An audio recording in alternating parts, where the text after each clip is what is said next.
Zašto se negiraju antički Makedonci? Zato što je istina neugodna. Današnji Makedonci su naslednici antičke Makedonije i Aleksandra Makedonskog Velikog. I to mnogima smeta. Lakše je prekrajati istoriju nego prihvatiti da jedan narod ima tako duboke i jasne korene.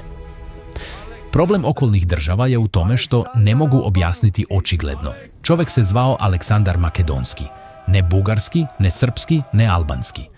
Ime, poreklo i istorijski kontekst su jasni, ali kad nema argumenata kreću negiranja i prisvajanja.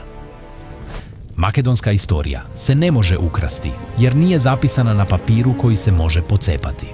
Urezana je u kamenu, spomenicima, antičkim izvorima i evropskim knjigama. Zato svi ti pokušaji na kraju propadaju. Istina ostaje, ma koliko nekome smetala.